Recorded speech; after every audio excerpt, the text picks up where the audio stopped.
Hello, everybody. Phil Lee returning with another episode of Civil War Chat. And today's episode is Make Your Sons Americans. Today is the 24th of November. Tomorrow is Thanksgiving.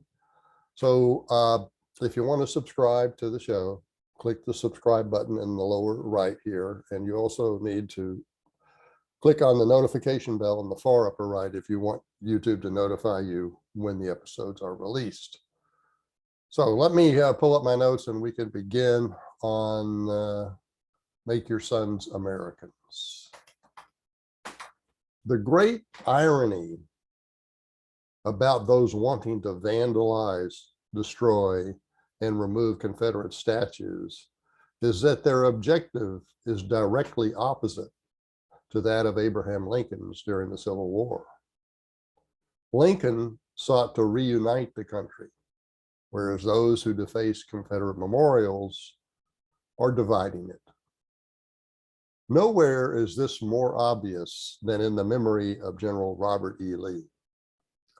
Today's historians focus on reinterpreting obscure incidents and alleged incidents to reframe him as first and foremost a racist.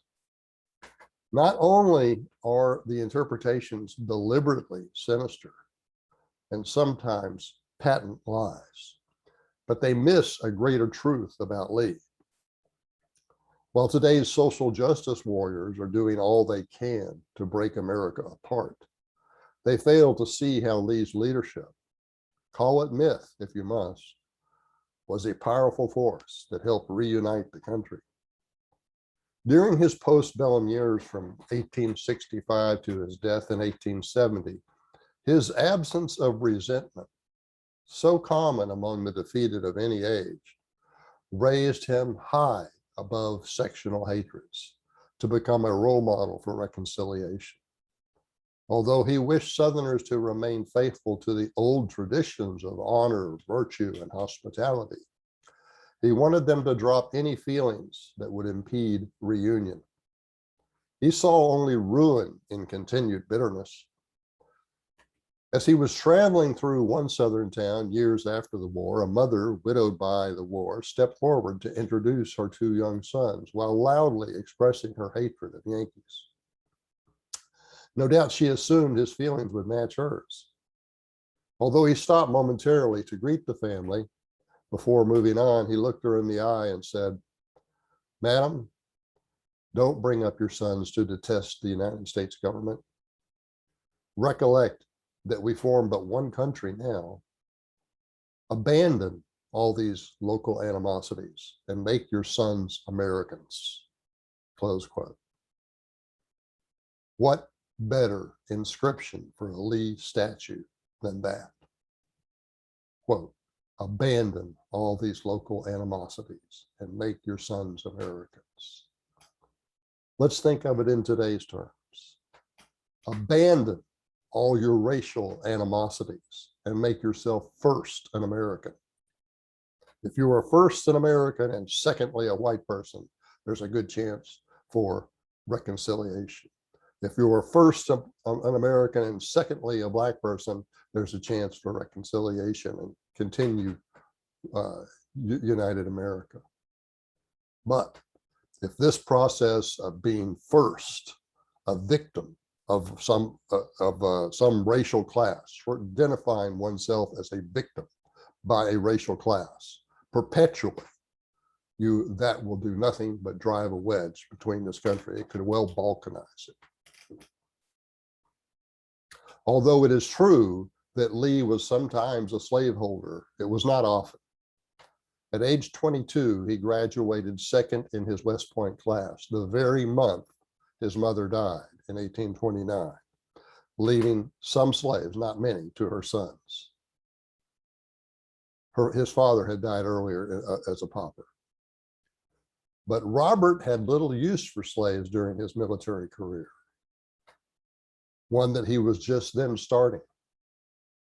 More as an act of responsibility toward a dependent than one of an act of an arrogant ownership, he took an aged house slave with him on his first assignment to Savannah, where the milder climate might benefit the older man. Between then and 1857, when he was 50 years old, Lee had little to do with slaves. But when his father-in-law died that year, his wife inherited over 100. They were mostly at the family estate in Arlington, across the Potomac River from Washington City. Although the slaves belonged to his wife, he was the estate executor. The deceased will stated the slaves must be freed within 5 years, but also required Lee to set aside monetary legacies for each of the deceased's granddaughters. Lee worked the slaves to fund the legacies. He set them all free at the end of 5 years, shortly after his Civil War victory at the Battle of Fredericksburg in 1862. By then, many had already left, since the Arlington plantation had been occupied by federal forces when the war was scarcely a month old in May 1861. In contrast, the slaves in Union General Ulysses Grant's wife's family were not freed until January 1865, 3 years after General Lee's wife freed hers through the work of her husband, the executor of her father's estate. While it's true that Lee was occasionally a slaveholder, he was also a man of his time and place. He was born into a place and era when slaveholding was common, when and where slaveholding was common. Everybody is influenced by time and place, of the time and place of their birth and their childhood years, whether they admit it or not. Some politicians deeply honored today may one day be criticized for their beliefs if those beliefs are found to be contrary to the norms of a future America.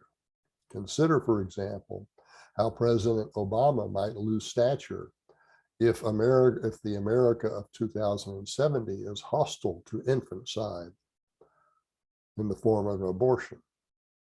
No doubt, his advocates will then plead that he should be honored for qualities other than his endorsement of abortion.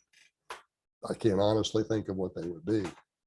He's been so divisive racially. Nonetheless, his advocates will ask that that be overlooked. The same can be said for Robert E. Lee. His perspective on slavery and blacks were consistent with those of most Americans of his time. In 1854, for example, Abraham Lincoln publicly stated that he opposed slavery in the Western territories because he wanted those slaves reserved for, quote, free white people, close quote. In his 1858 debates with Stephen Douglas for an Illinois Senate seat, he stated, quote, I am not, nor ever have been, in favor of bringing about in any way the social and political equality of the white and black races. I am not, nor ever have been, in favor of making voters or jurors of Negroes, nor of qualifying them to hold office, nor to intermarry with white people. And I will say, in addition to this, that there is a physical difference between the white and black races, which I believe will forever forbid the two races living together on terms of social and political equality.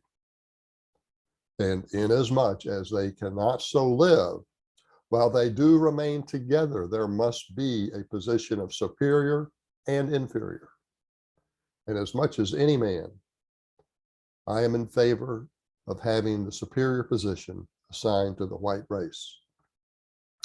Ultimately, Lee, the man and the myth, was admired most for his persistent spirit of self-denial, the source of his leadership qualities. Whether he was inspired by the, quote, let the follower deny himself, close quote, directions of Matthew and Luke is speculative. But on one visit to Northern Virginia after the war, a young mother brought her baby to him to be blessed. He took the infant in his arms, looked at it, and then looked at her before saying, teach him he must deny himself. That was all he said, just that. Teach him he must deny himself. A true leader does that. I don't see that from many of our politicians in Washington today. I don't see it from hardly any of them. And I certainly don't see it in the movements of Black Lives Matter and Antifa.